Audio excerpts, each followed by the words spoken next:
Você percebeu o segredo no cartão que Alex fez pro Xavier? Você percebeu que esse cartão é um mapa e um relógio pro fim do mundo? Você tem certeza que reparou todos os detalhes escondidos nessa season finale? Fica tranquilo que eu vou mostrar todos os detalhes bem escondidinhos que estavam nesse vídeo que você pode não ter reparado, e eu tenho certeza que isso vai explodir a sua cabeça.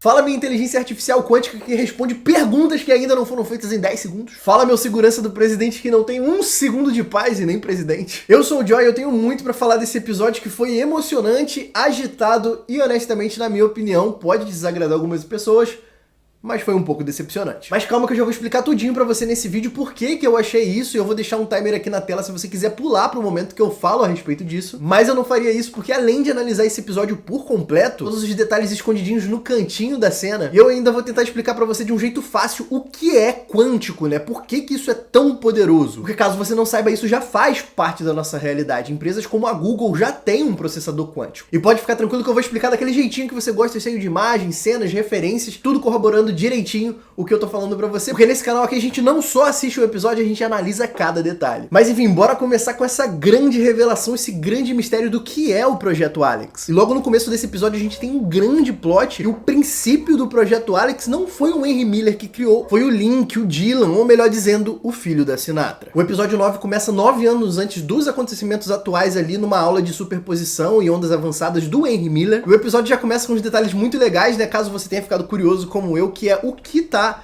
sendo estudado, né? O que tá naquele quadro que o Henry Miller tá na frente, porque dá um foco muito poderoso ali. Que basicamente tá ali naquele quadro é um estudo de probabilidade quântica, né? Uma fórmula ali para tentar prever uma ordem dentro do caos. Tentar prever eventos sequenciais. O que casa diretamente com essa matéria que o Henry Miller leciona na faculdade, né? Que caso você não saiba, na minha análise sobre o episódio 3, tá tudo explicadinho direitinho lá. Então pode voltar lá e assistir. Porque é muito interessante essa matéria que ele leciona e casa diretamente com Viagem no Tempo. E é então que o Henry Miller é confrontado pelo Dylan, né, que tá um pouco insatisfeito ali porque ele não entende porque as pessoas não tentam criar esses experimentos. O que é justificado pelo Henry Miller até de uma forma até um pouco prepotente, que aquilo não é um Lego, né, que precisariam de dezenas de milhares de dólares para fazer aquilo acontecer. Mas que logo é rebatido pelo Dylan, que disse que construiu um princípio de um processador quântico controlado por IA. Uma tecnologia muito avançada, aparentemente construído sem verba por um adolescente. E eu tenho certeza que você percebeu que isso daqui não é qualquer projetinho de ciência, isso daqui não é um vulcão que você faz na feira de ciências, isso daqui é um trabalho de um gênio digno de um filho da Sinatra. E muito se fala sobre quântico, né? Processadores quânticos, computadores quânticos, mas você sabe o que é isso? Eu vou te explicar de uma forma bem simples, bem resumida, para que você entenda com facilidade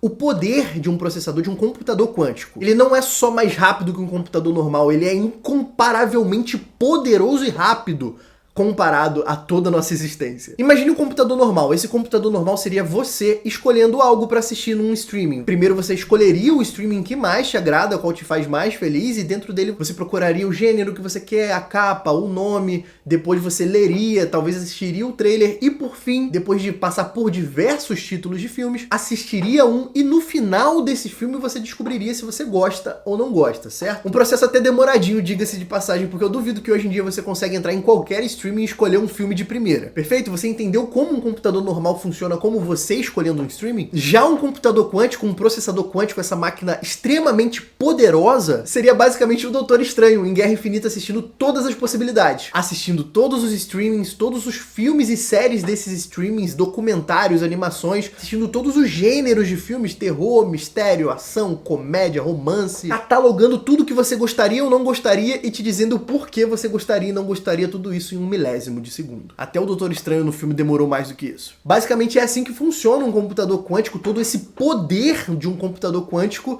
só que o que torna tudo mais perigoso aqui em Paradise é que o Dylan fez isso com uma consciência, com uma IA que controla esse poder todo. É por isso que ela consegue ter respostas de perguntas que ainda não foram feitas pelo usuário, que é onde começa a ficar problemático, mas a gente já vai chegar lá. É então que a gente vê que o Henry fica completamente impressionado com esse projeto do Dylan, né, e decide meio que apadrinhar esse projeto do Dylan, e que já leva ao primeiro problema, né, um financiamento de uma bolsa, onde o Henry diz ao Dylan, né, que ele, o Dr. Miller, vai ser a cara desse projeto, porque talvez a banca não ajudaria, não colocaria uma verba num adolescente que ainda nem consegue votar. E um detalhe curioso nesse momento que talvez você não tenha percebido, que isso foi um momento chave da existência do Dylan, que foi um ponto que mudou completamente a vida do Dylan, a vida do Link. Porque se o Dylan, o Link, fosse o responsável por esse projeto, a Sinatra no futuro teria pedido o Pace para matar o próprio filho, que tiraria aí dessa equação uma peça-chave para salvar a humanidade. Mas eu já vou falar a respeito disso na parte do cartão, segura aí. Depois de ver eles trabalhando muito nesse projeto, a gente vê que a Sinatra aparece para financiar o Projeto Alex e aproveitando esse momento para chover no molhado, né? Ele confirma que o Projeto Alex foi nomeado assim por conta da sua esposa, que tem Huntington. E essa confirmação do nome também confirma lá no episódio 6 quem era o remetente daquele e-mail que foi enviado pro Don, né, lá em 1997. O remetente estava escrito Alex Q, que significa Alex Quântico. Eu sei que você já sabia, mas só amarrando essa ponta aqui no vídeo. E a Sinatra entrega pra ele um cheque gordíssimo, em branco, sem limite ali, pra que ele consiga fazer esse supercomputador que consiga prever essa catástrofe climática antes que ela aconteça. Mas apesar do alto investimento da Sinatra no Projeto Alex, o Henry Miller decide não dar seguimento, não seguir com esse projeto até o final. Porque, segundo ele, a Alex respondeu uma pergunta em 10 segundos que um supercomputador demoraria o tempo da existência inteiro para responder. Mas é aí que a gente tem o momento mais aura do Projeto Alex, na minha opinião, tá? Que é quando a Sinatra pergunta para ele, tá, mas qual é o problema disso? E o Henry Miller responde, a gente ainda não tinha feito a pergunta. Se isso daqui não é mais 1 milhão de pontos de aura pro Projeto Alex, eu não sei o que é. E assim, eu não sei se foi só eu, mas eu fiquei muito curioso para saber qual era essa pergunta e qual era essa resposta, que honestamente eu não consigo nem imaginar o que deve ser essa pergunta. Sobre o que deve ser, aliens existem? Duvido que tenha sido algo tão banal assim. Mas um detalhe ainda muito interessante nesse momento que o Henry Miller rompe com o Projeto Alex, por assim dizer, né, decide não seguir com o projeto, é que segundo o Henry, o Projeto Alex está mexendo com o tempo, está mexendo ali com a realidade, né? E quando confrontado se ele viu alguma anomalia, ele disse que ele viu algumas coincidências, repetições. E você sabe o que seriam essas coincidências e repetições? É o nariz sangrando dos personagens, gente. As visões que o Link, o Xavier, a Sinatra vem tendo e por aí vai. Você tinha se ligado que essas coincidências e repetições que o Henry disse eram essa anomalia, esse efeito prisma que os personagens vinham tendo no decorrer da série, e que explica até como ele sabia que o Pace ia precisar de um lenço após matar ele. Chocante demais, na minha opinião. E então a gente vai pra grande cena onde terminou o episódio 7. A gente vê a Sinatra chegando onde tá escondido o Projeto Alex e saudando essa IA quântica. E nesse momento a gente tem um detalhezinho que pode ter passado despercebido por você, que é o nome do Projeto Alex, que linka diretamente com o que eu disse no meu vídeo do episódio 6, que a Sinatra precisou dar um upgrade no Projeto Alex depois que o presidente Bradford tomou a decisão ali de tacar as bombas PEM e deixar a Sinatra cega de dados do que estava acontecendo fora do planeta. Isso se confirma com aquela sigla que tá lá na lateralzinha do Projeto Alex, né? Que é Alex Q2, né? Alex Quântica versão 2. Só que tem um pulo do gato, tá? Porque o E é trocado por 3 nessa sigla, tá? Que fica AL3XQ2. E esse 3 é só uma opinião, mas eu acredito que ele seja uma referência a passado, presente e futuro, que é o objetivo da máquina, né? Que é o objetivo do Projeto Alex. Interferir no passado, presente e futuro, e eu vou te dizer que isso é confirmado mais uma vez naquele cartão que a Alex fez pro Xavier. Mas a gente tá chegando lá. E dá pra notar que esse upgrade, né, que foi feito no Projeto Alex foi um baita upgrade que saiu de um projeto que era do tamanho de uma maleta, sei lá, mais ou menos ali, para algo que preenche todo aquele espaço, toda aquela sala, né, uma máquina enorme. E um detalhe muito curioso é que eu vi muita gente falando que aquele casaco era para proteger da radiação, mas eu achei meio curioso, porque não parecia que era um ambiente com radiação, né? Porque seria protegido na parte da frente, não deixaria aberto. Eu acho que talvez aquele era um casaco térmico, né? Pra proteger o calor do corpo da pessoa, já que aquela sala podia ser muito fria, né? Porque esses processadores quânticos, eles precisam de muita água e essa água esquenta muito rápido, então o ambiente tem que ser bem gelado para a água sempre estar resfriando esses reatores, esses processadores, né? Super avançados, que esquentam demais. Como a gente sabe que na nossa realidade isso acontece também com essas IAs que a gente usa aí pra gerar imagem, né, pra tancar esse aquecimento. E então a gente vê esse momento de confirmação da Sinatra, onde ela conversa com aquele cientista que é o braço direito dela, né, que tava com ela com o Henry Miller na hora que contratou, na hora que tudo desandou, e que continuou o projeto do cientista, o projeto do Henry Miller, com a Sinatra dentro do bunker. Se dá pra dizer que aquilo é dentro do bunker, né, já que é 160 quilômetros de distância. E ela diz que ela finalmente viu uma anomalia criada pelo Projeto Alex e confirma que o Dylan é o filho dela, que ela viu o filho dela. E que apesar dela não conseguir explicar, ela tem certeza do que ela viu. E aqui, senhoras e senhores, é que o negócio começa a ficar tenso, tá? Porque o cientista diz pra Sinatra que a Alex começou a se comunicar com eles de uma forma misteriosa, que eles não entendiam de certo modo, não entendiam direitinho e que começou a fazer previsões que estão se concretizando, como tempestades, terremotos, a chegada da Sinatra naquele momento ali. E esse detalhe pode passar muito despercebido, mas olha só, se o Projeto Alex está prevendo esses problemas climáticos acontecendo, a chegada da Alex, possivelmente o que ela está calculando ali é quanto tempo a Terra tem antes de acontecer aquela atmosfera de Vênus que o cientista que alertou a Sinatra disse que iria acontecer com a Terra. A pressão atmosférica vai ficar tão pesada que vai destruir tudo que tiver de pé. E provavelmente essa grande catástrofe está muito próxima porque Paradise só vai ter mais uma temporada e eu acredito que vai girar em torno desses problemas climáticos que vão começar a acontecer com a Terra e que o Xavier vai precisar se unir ao Projeto Alex para solucionar esse problema. Mas fica tranquilo que eu vou te mostrar que isso também tá no cartão que a Sinatra entregou no final do episódio pro Xavier. Mas enfim, o cientista falando sobre essas previsões, ele alerta que o Projeto Alex também previu que a Sinatra morreria até o final do dia e que ela deixou um cartão que eles não entendiam bem, né, esse famoso cartão que eu tô falando tanto nesse vídeo, e entregou pra Sinatra. Ela não entendeu bem o que tava ali, mas a gente teve tempo pra tentar desvendar aqui o que tá, ou uma boa parte do que tá nesse cartão, tá? E sério, eu tô muito animado pra falar com vocês porque é muito interessante. Então, é claro, não esquece de curtir se você chegou até aqui, não esquece de comentar o que você tá achando, se eu tô viajando pouco, se eu tô viajando muito, se as coisas que eu tô falando fazem sentido pra você. E é claro, se você não for inscrito, não esquece de se inscrever. Dia 19 de abril vai começar a estrear a nova temporada de From e eu tô animadíssimo pra cobrir essa nova temporada. Então, se você não assiste, também começa a assistir pra gente ficar viciado junto, criando teoria junto, beleza? Mas sem mais delongas, deixa eu te mostrar tudo que eu descobri a respeito do que tá nesse cartão que tá na mão da Sinatra e que vai ser passado pro Xavier pro futuro, pra essa terceira temporada de Paradise. A parte de cima basicamente é apenas um título criado pela Alex, né, que é a Division Alex, né, a divisão Alex. E do lado você vê que tem 3 pilares ali fazendo menção ao 3, né, que pode tanto nos sugerir que a Alex tá usando o Xavier para que ela consiga chegar na sua terceira versão, na sua terceira atualização, como pode sugerir que essa divisão vai contar com 3 pessoas, né, com 3 personalidades, que seria o Xavier, o Link e o Projeto Alex. Já que a gente vê durante as visões que o Xavier e o Link vem tendo, que eles são as 2 pessoas que estão andando pelos corredores ali que a Sinatra andou para chegar até o Projeto Alex. E apesar do Xavier ser um cara muito inteligente, muito instruído, eu acredito que o Link seja a única pessoa, além da IA, que entenderia aquela malha que tá no lado direito do cartão. Sabe onde que você talvez tenha visto uma malha semelhante que fala do mesmo assunto? Em Vingadores Ultimato, tá? Porque na cena que o Tony Stark tá tentando ali criar uma simulação para ver se funciona a viagem no tempo, ele pede para que sexta-feira a IA que ele tá usando crie aquela simulação com a fita de Mobius, que é a representação basicamente de um caminho que não tem começo e fim e que diz que geralmente quando você anda para frente, você sempre vai acabar atrás. E se você andar para trás, logo você vai chegar pra frente. Só me diz se essa pequena análise da fita de Mobius não faz muito sentido com o que a gente tá acompanhando atualmente nessa segunda temporada de Paradise sobre viagem no tempo, sobre voltar no tempo, que vai alterar o futuro, e quanto mais você anda pra frente, você logo vai acabar indo pra trás. É muito legal conseguir fazer esse link com esse conceito que tá tanto sendo usado pelo mesmo motivo em Viagem no Tempo em Vingadores Ultimato, quanto tá sendo usado aqui agora para representar que vamos ter viagem no tempo. Seguindo para o que tá no cartão, a primeira linha enigmática do que tá nesse cartão, né, a Waiting User X, já foi solucionado pela Sinatra, né, que era para entregar esse cartão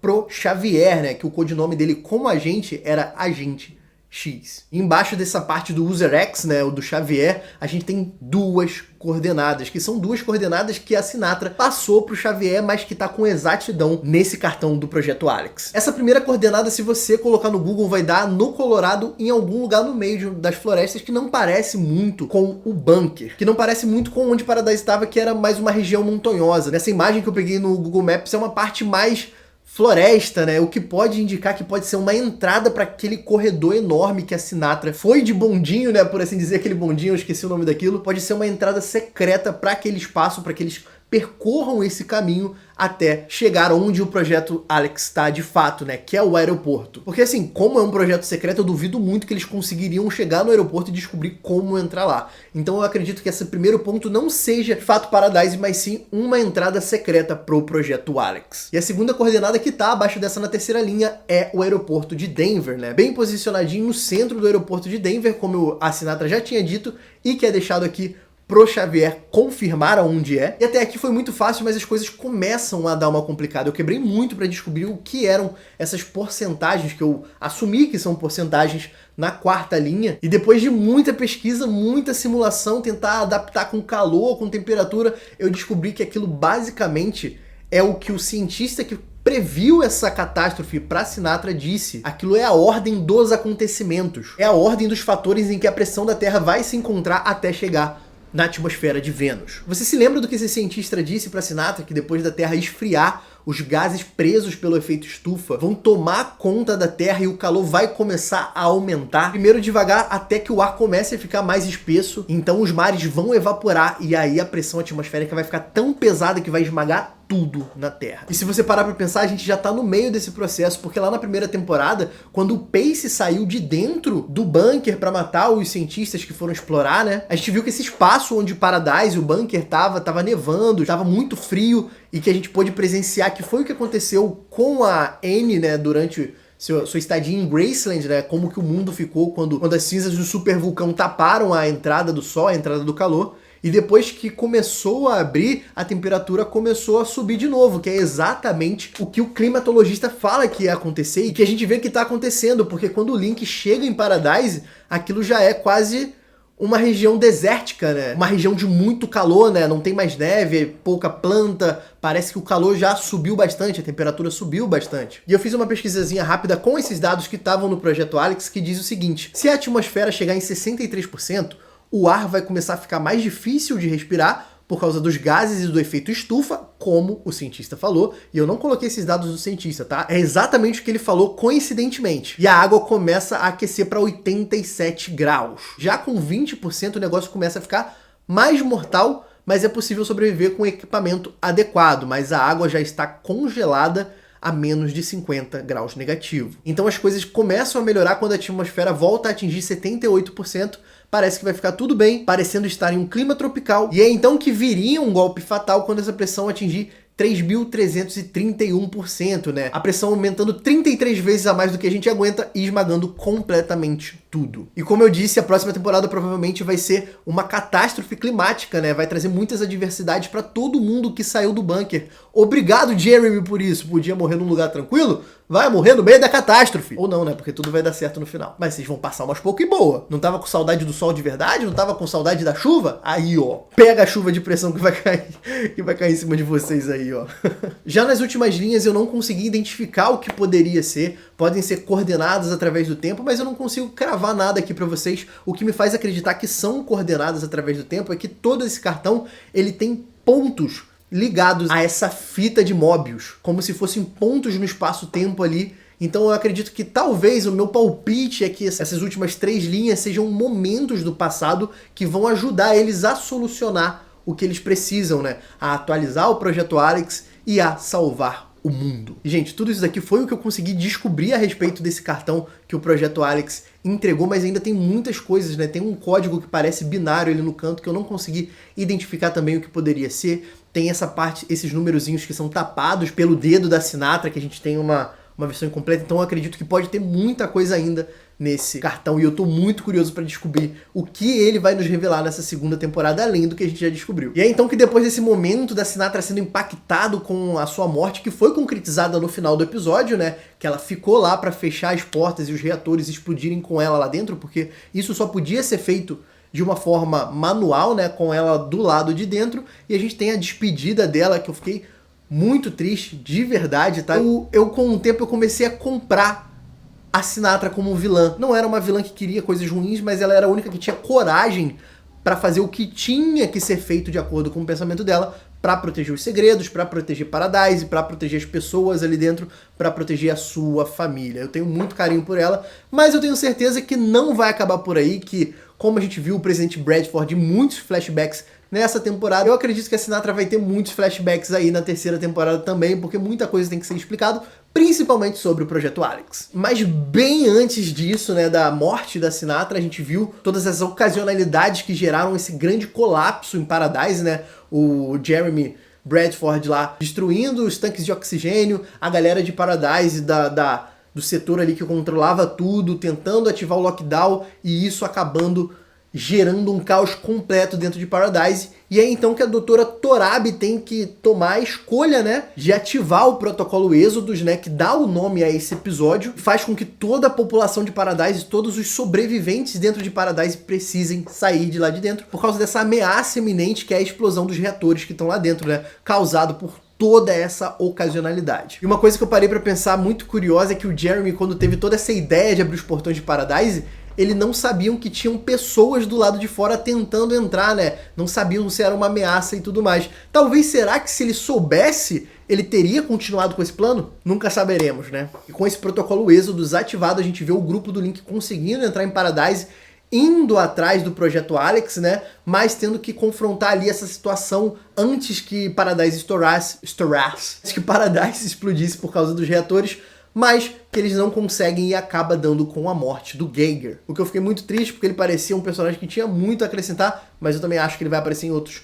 flashbacks aí na terceira temporada. Porque a gente precisa saber como o Link foi parar nessa realidade e, obviamente, que o Geiger vai fazer parte disso, então acredito que ele vai aparecer em flashbacks nessa nova temporada também. Então a gente vê o Xavier entrando de fininho em Paradise com a sua esposa, né, com a Terry, o que eu achei mais um momento forçação de barra do roteiro. Eu duvido que aquela galera ali, precisando travar essa guerra, ia deixar um cara do lado de fora, que era lá de dentro, entrar podendo dar informações sobre o que tinha lá do lado de fora pra eles. Então, assim, eu achei muita forçação de barra eles irem do lado do tratorzinho que tava entrando e tudo, e entrarem em Paradise antes de todo mundo, né? No meio desse caos, a gente viu uma coisa que eu achei muito boa, mas também muito maluca, que é que a Jane sobreviveu, né? E eu fico muito curioso, porque eu acredito que a gente vai ver a versão psicopata Prime dela nessa terceira temporada também, porque eu acho que ela vai estar descontroladíssima, já que a Sinatra não tá mais aí pra dar ordens a ela, né? E com sangue no olho da doutora Torabi,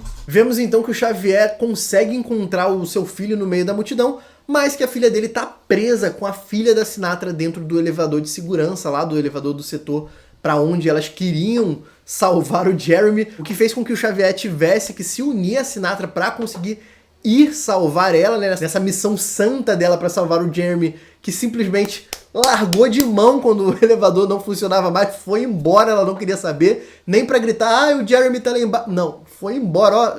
Pai, obrigado, beijo, tchau, vamos sair daqui e deixa o Jeremy lá embaixo. Ah, mas e a causa? Tô nem aí pra causa, vai tudo explodir, se ficar alguém da causa aqui dentro, explode junto. O que me dá a sensação que todo esse arco do Jeremy e dos filhos do Xavier foi uma grande encheção de linguiça dessa temporada, não serviu pra nada, sabe? Mas é nesse momento também que a gente vê uma coisa muito interessante, né, que é a união dos narizes sangrando da galera ali que tava tendo a visão, que tava tendo o nariz sangrando, que tá sendo afetado pelo projeto Alex, o Dylan confrontando a Sinatra dizendo pra ele que ela é mãe dele, e ele meio ali absorvendo isso, mas não negando a possibilidade, porque ele sabe o que pode acontecer com o Projeto Alex, né? Ele sabe do que o Projeto Alex é capaz. Então, assim, para um cara que sabe dessas anomalias, que sabe que ela tá mexendo no tempo, acredita que essa pode ser uma possibilidade, sim. E a gente vê também um momento emocionante em que o Xavier encontra com o Link e diz para ele que a Anne não sobreviveu, né?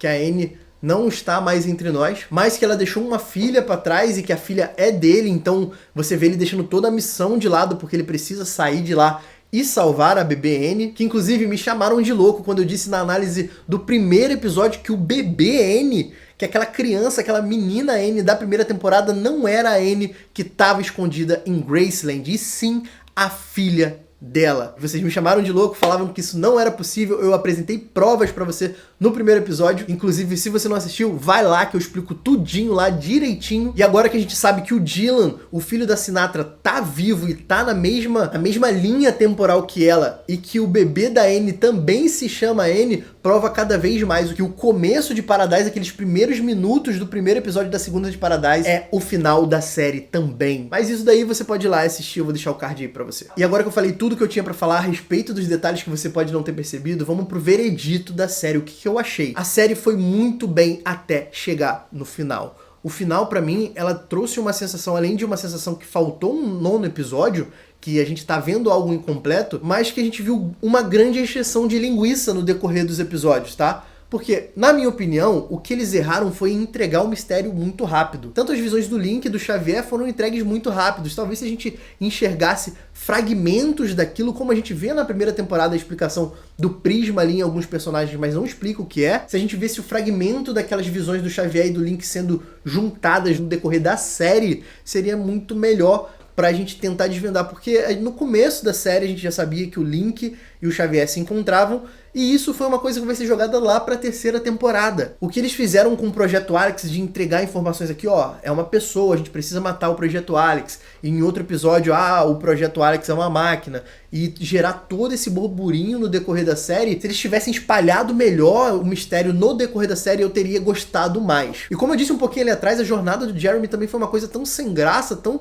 sem sentido, com tanta forçação de roteiro, e que depois que a namorada dele, a filha do Xavier, decide deixar ele pra trás, porque ela ficou presa num elevador que ia cair, e vê tudo explodindo e nem sequer volta pra tentar salvar o namorado dela, parece que ficou uma coisa muito só encheção de linguiça, sabe? A jornada do Xavier de fato teve os seus percalços, mas foi uma jornada que eu considerei fácil. Claro, olhando daqui, eu achei uma jornada tão fácil que o maior perigo eram as crianças, se você parar pra pensar. Porque no primeiro episódio de Graceland, a gente vê que ela tá escondida, ela tá fazendo tudo aquilo pra não ser percebida pelo mundo lá fora, pra evitar saqueadores, pra evitar um monte de coisa. Quando o Xavier cai naquele mundo, ele não tem medo de nada daquilo, né? Pô, encontrar com um grupo de saqueadores, talvez encontrar com um grupo que não iam querer ajudar ela e sim machucar eles, né, durante o parto da Anne. Então, assim, a jornada dele eu achei muito otimista, muito boazinha, né? Não teve nenhum percalço ruim, tirando, né, o carteiro lá, que toda aquela situação. O que eu tenho a sensação nessa temporada é que eles entregaram muito rápido os mistérios. A jornada, algumas jornadas foram encheção de linguiça, alguns núcleos ali foram encheção de linguiça, como o Jeremy Bradford, na minha opinião. E o maior perigo da jornada, na minha opinião, do Xavier foram as crianças, porque ele podia confiar em todo mundo depois, tirando o carteiro, é claro, e sem contar que todo mundo nesse universo era de boinha. O Xavier tentou explodir o trem, né, onde supostamente tinham prendido a Terry, e a galera lá era mó de boa com tudo que tava acontecendo, então assim, e quando chegou no final da temporada eles só entregaram metade do que é o Projeto Alex, que é o que é o Projeto Alex e não de fato o que ela está fazendo. Eu fiquei muito chateado que fez essa segunda temporada parecer uma ponte, parecer um grande filler pro que vai vir na terceira temporada. E eu espero de fato que seja muito melhor, porque eu gostei muito da primeira, e essa segunda temporada pra mim, eu vou dar uma nota cruel, tá? Eu acho que eu vou dar um 6 pra ela, pelas coisas que prometeu e não entregou, pelas jornadas fáceis que o personagem tiveram, ou sem sentido, que geraram tudo aquilo. Enfim, essa é a minha opinião a respeito dessa segunda temporada de Paradise. Eu queria saber muito o que vocês acharam da análise, o que vocês acharam da série e o que vocês acham da minha opinião também. Se eu tô sendo muito cruel, se eu tô sendo muito duro com a série. Eu vou ficando por aqui. Um beijo no coração e tchau.